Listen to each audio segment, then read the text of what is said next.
காஷ்மீர். இன்னைக்கு காஷ்மீரோட சிறப்பு அதிகாரத்தை பறிச்சாச்சு. எதுக்கு? காஷ்மீர் ஒரு எழில் கொஞ்சம் கூடிய ஒரு மாநிலம். சுற்றுலாவுக்கு அதை திறந்து விட்டா கோடிக்கணக்கில் அள்ளலாம். இப்ப காஷ்மீரோட சிறப்பு அதிகாரத்தை பறிச்சதால என்ன நடந்தது? இன்னைக்கு காஷ்மீரை 3 கூரா போட்டு அதை சுற்றுலா அதிபர்களுக்கும் சுரங்க முதலாளிகளுக்கும் அள்ளி கொடுத்திருக்கிறாரு மோடி. தார வார்த்திருக்கிறாரு மக்களுடைய வாழ்க்கைய.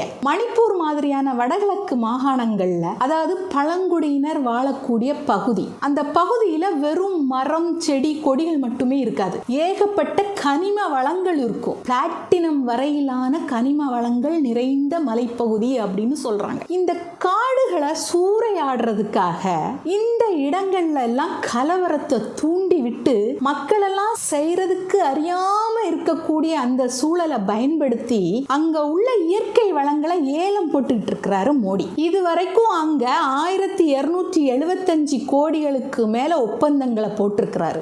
இப்படி நாட்டையே கூறு போட்டு மக்களுடைய வாழ்வாதாரத்தையே அழிக்கக்கூடிய இந்த மோடியினுடைய அரசாங்கம் மறுபடியும் வந்தா நாடு சுடுகாடாகிறத தவிர வேற எதுவுமே இல்லை. தனியார் முதலாளிகள் மட்டும்தான் கொழுக்க முடியும். இப்படிப்பட்ட அரசாங்கம் நம்மளுக்கு தேவையா?